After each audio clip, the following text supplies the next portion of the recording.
Hello and welcome to Hot Wheels Reviewed. Let's just go down the list. First off, the graphics. I think the graphics are quite good. It's a simple game, it's an arcade game, racing game, but with the focus on like toy cars, they, in my opinion, really got down on the plasticky appearance of the vehicles. Some of them do have scratches, materials look good and everything. And yeah, all in all, I think the appearance of the game is good. So 8 out of 10. Next point is the story. The story of Hot Wheels, is it really a story? It's what was it like? Oh, some evil bosses appeared in the city and took it over in something. And you have to beat them, and by beating them, you go to their racetrack and get first. And apparently, that beats them. If you're faster than the 11 other drivers on the track, that beats the evil mechanic dinosaur or the scorpion or whatever. And being the fastest track on the last track beats the ghost, the haunted house that apparently is the super boss of them all. It's an arcade race game. Story doesn't really that matter. So still has one thing, like it's okay for for an arcade toy race game, but are the other drivers minions of the bosses? Why are they there? Are they just other citizens just driving races because it's Hot Wheels? And it also begs me the question, what about you? Why are you alone? Like, why don't you have allies or something? Like, that would be a good opportunity for another race mode, just not like 12 players all against each other in time races, but actually actual team races or tournaments. Like, that stuff that could have been there. No? Just like you have to be the best. The end. So, more important is because in story, one of my story subcategories is how do I translate that? A variety in quests, and I think here in a race game, instead of quests, let's take tracks. So, how many tracks are there? And there is a total of 45 maps in 5 different environments. Plus 5 tracks in one environment if you count the Batman DLC in. And it's okay. It is some variety, and they didn't just double the numbers up to 90 by saying, oh, but there are some tracks that you can just go in reverse. Let's do that. It didn't do that, which I'm kind of grateful for. So I'm giving it a 7 out of 10. Next, the gameplay. All in all, it's a solid racing game. Simple mechanics. You give gas, you boost, you brake and drift. Nothing too out of the ordinary from other uh, racing games like is Super Mario Racing or something like that. But the big point where it just breaks is the collision making. Like sometimes you bump from the back into another guy or some other guy bumps into your back and that's it. Nothing happens. Some other times you just scoop them up. They're on top of you, you continue driving and they fall down off your back and you just continue driving and he's continue driving. And other times again, the one who got hit is sent flying. Same with corners. You drive the same corner again and again and again. Sometimes you don't make contact with the corner. Sometimes you gently bump into it. Other times you suddenly make a 360-degree turn and flip upside down. So the collisions are very wonky, so I'm actually going down to 3 out of 10 on that. Next comes the AI. The AI is... The AI is. Most of the time it... Yeah, so yeah. The AI follows the tracks. There are some areas of the tracks where you can skip. For example, one of the earliest skyscraper missions, or tracks rather, there's a big U-turn of free track, like where you can go off the track easily. And the AI just keeps going the long loop around, long, every time. Any difficulty. Where it would be super easy to just skip, but the AI never does it. Never ever. So, also, in terms of the collision making, the AI seems to follow different rules. Like, I have the feeling sometimes I ram the AI and they don't budge, like they're a solid object going on a certain path. Like there's nothing I can do to get them off their specific line. While on the other hand, they just push me away easily like they want. So 5 out of 10 on that. Next, the design. It's a minimal hut, which is very fine because you have to focus on racing, not the hut and everything. Though it also makes me wonder at times, like the cars have different stats, but how much difference is there between a 6-speed car and a 5-speed car? Do the cars have, like, do the boosts change? Are there cars with stronger boost or weaker boost? And is 2 boosts against that kind of bar a good trade? Is it a downgrade because the speed goes up? There's no telling how fast a car really is. So, yeah. The controls though work most of the time.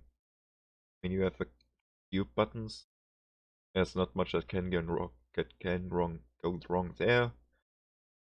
The track builder feels a bit fidgety at times with all the different things you can do, like makes a track piece longer, bend it to the left, to the right, up, down, twist it clockwise and counterclockwise. I don't, I know. It's just also the combinations you have to do there. I mean, on a controller, it is obviously why you have to do that, because there are so many things you can do, but you only have so many buttons on a controller, but on a keyboard, they just stuck to the press this plus that to do this. It kind of gets a little hard to look over what does what now. Next, the car selection. Yeah, it's kind of bad because if you that's the speed.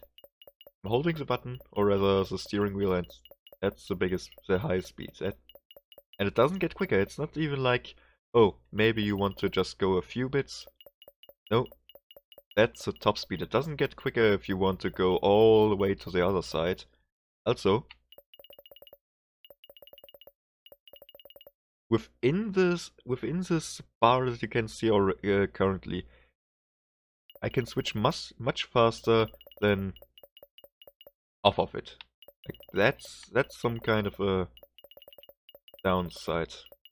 And the filters, yeah, there are filters. You can filter to specific rarities, but you can't say, oh, please show me only legendary and the secret or the what's it called? Hold on a second. Oh, you can only search for secret treasure hunter and not the secrets itself. Great. So if you have a secret car somewhere, well, you better have it favorized or something else because I can't search for it specifically. And there's boost, and I wonder why it's called charged and free because it's the, the charged ones are the ones with the dots. The dots that you have to charge up and then can use, but why is the other called free? I mean, yes, you can use it freely, quote unquote, as much as you like or as little as you like, but that boost is not free. You still have to do something for it. So I would have rather called it charged and bar boost. Next, why would you go for vehicles not obtained? Because all it does is, yeah, you have to buy this, buy that, or good luck finding this one. Derp-de-derp.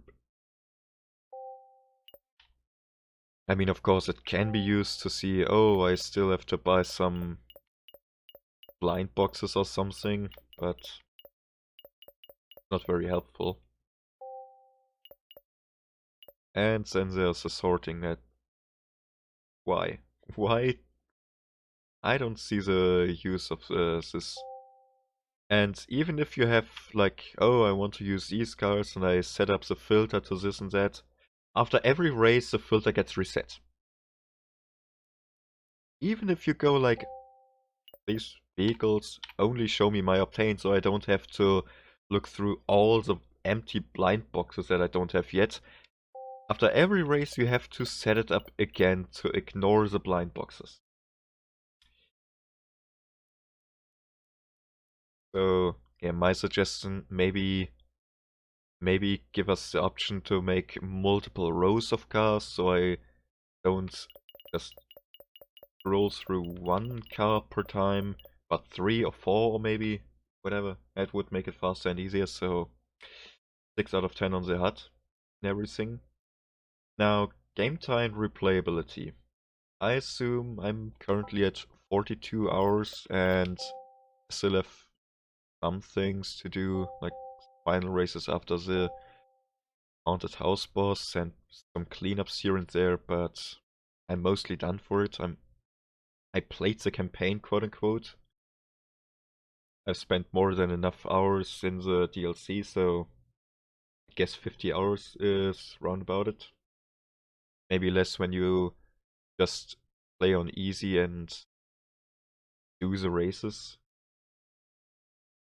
And well, there is a track builder where you can make tracks, where other people can make tracks. There's multiplayer with an okay player base to play against with, so replayability is there, so I would say the 6 out of 10.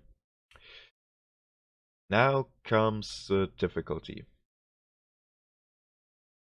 We have a total of 4 difficulties. We have the easy one, which I call also handicapped. There's medium, which is decent.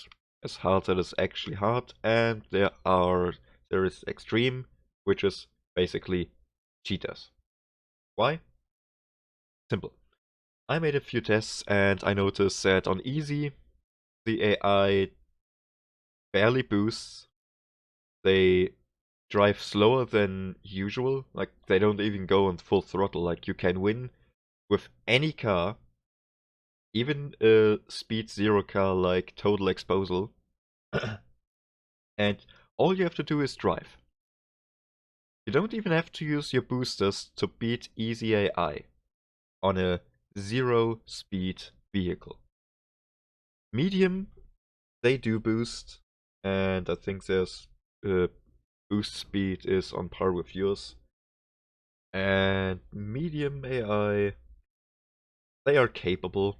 They can beat me when I have a bad day or screw up majorly once or twice. Hard, I think they are slightly faster than you, so you have to be a good driver. And if you screw up, you screwed up. But I can beat them on a good day. And then there is extreme. Like I said, extreme is cheater because I boost, they boost, and they are noticeably faster than me. And I don't think there is a way to beat extreme AI without doing some map skips. So yeah, I'm giving a total of 8 out of 10 because there is variety. There is an AI for people who are not so good or just want to have a relaxed time or beat the racetracks. So that reminds me of something because while we can change the difficulty of the races, there is nothing we can do about the time races, which comes most apparent in the DLC because here we have, as you can see, 123 for the normal goal and 121 for the Unleashed goal. So you have a 2 second difference between the normal, you've beaten the level, and you've beaten the level good. While in the normal area, you have 7 seconds space here, you have a lot more space here, and so on. There are 3, but that's a 55-second race, so it basically is in the normal racing you have much more difference between a good ending and a perfect ending. And that brings me to the point that, yeah, we can change the difficulty of the normal races. If the AI is too difficult to get on the podium or the first place, we can lower the difficulty to make it easier for us to get to the first place. But the time races, it's you have to beat that time, and if you can't beat the time, well, screw you. You are screwed. And with the Batman, it's just the best example. I had some episodes where I tried and tried and tried, and you've seen all my fails, and partially it took me 2 hours to even get the normal time on the tracks.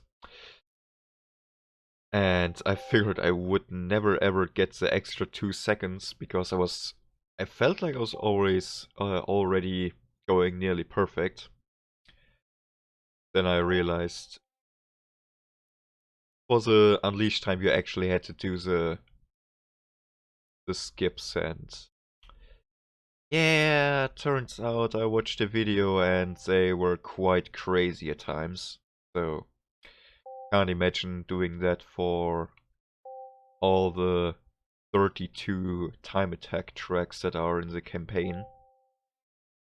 So there might be a little bit of work to do to make that accessible for all the player base as well, and perhaps connect that to the difficulty settings selected so that you have people who can just their way with, oh, I want to play uh, on extreme, I want to really bash the game if I have to, so they have less time for the time attack tracks, while other people who just want to relax still can just relax and not break a sweat when they're doing the time attacks and get the unleashed goal.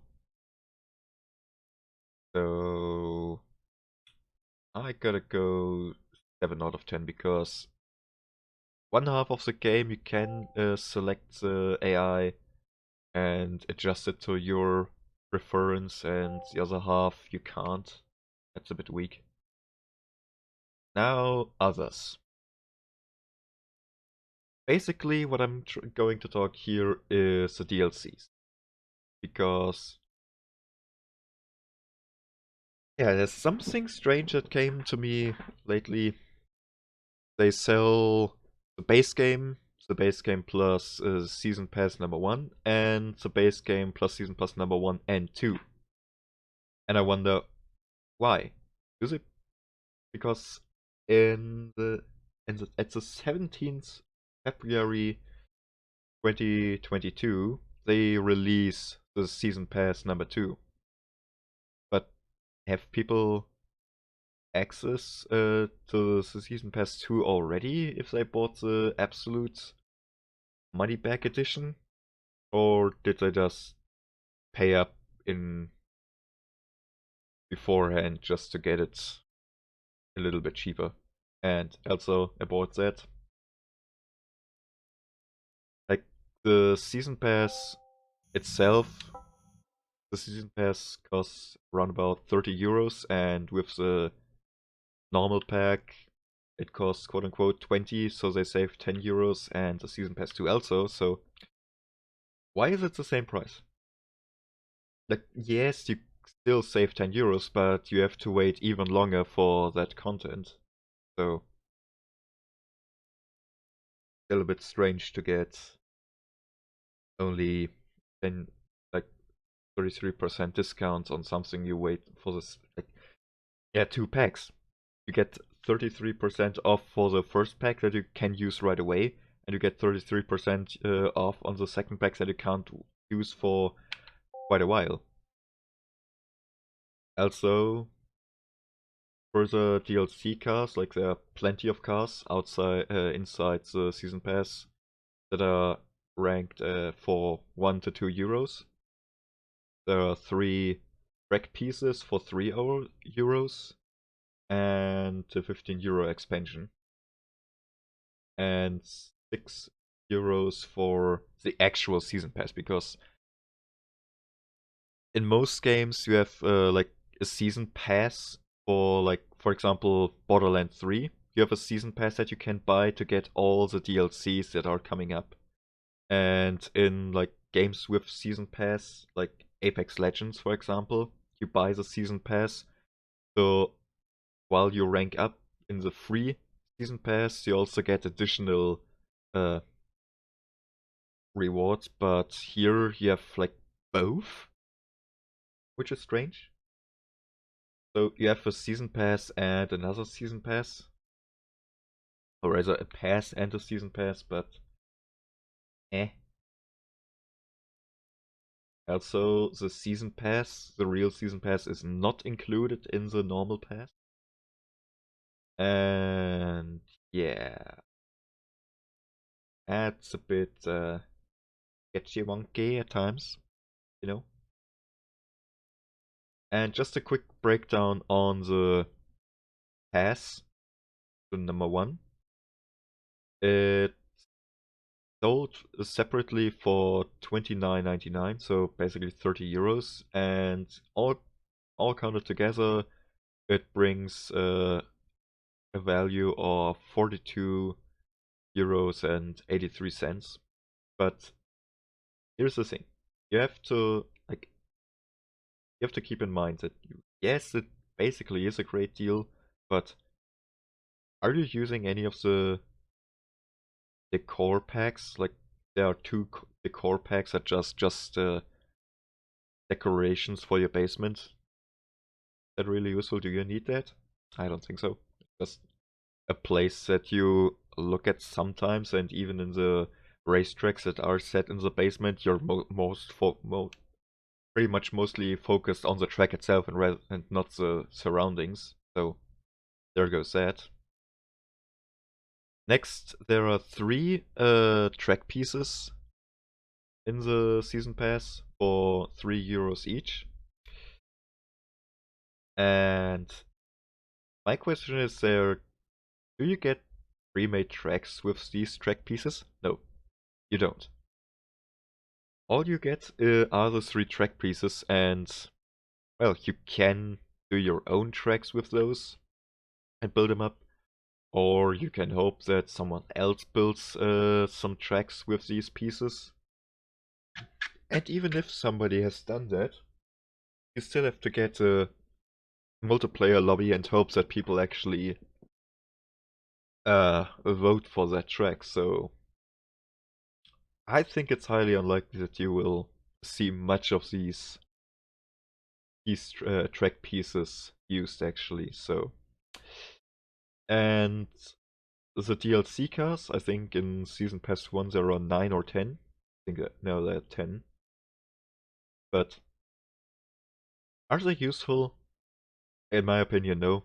Because they're mostly skins. There are plenty of cars in the base game. So the stats don't really matter that much of the DLC cars. So yeah, it's mostly for looks, or because another thing is you have to upgrade them because all the DLC cars start at common and you have to upgrade them to rare and legendary, but you can also do that with the normal cars, or the normal cars come already in legendary or rare. Also, the secret treasure hunt cars, they are still a little bit better, even more. Like the Fiat 500, it starts at common, you upgrade to rare and legendary, and that's quite okay, but the secret treasure hunter Fiat 500 is still better than the legendary, so even if you bought a car and upgraded it, there's still something better that you can't buy for real money. So all in all, I think it is a good game, but maybe when I feel like doing the last races, when I feel like I want to play a racing game, I'm gonna finish this up, but I don't think I'll be spending like 200 hours in this game playing the multiplayer, mostly because of the wonky physics. Like I had games where someone ran into me and I just did a 180 spin on the spot, and I was like, yeah, okay, I lost the race now because I have to turn around while he keeps running, and because I'm not going to catch him to be able to ram him away. Yeah. Now, if you have friends, I don't I don't know if you can actually set up a private lobby with more than a few players. I know you have split screen, so you can play with one friend. But yeah, I mean it's a decent game that could work on the physics, but I don't think they will. So yeah, thank you all for watching and see you all next time. Goodbye. Review out.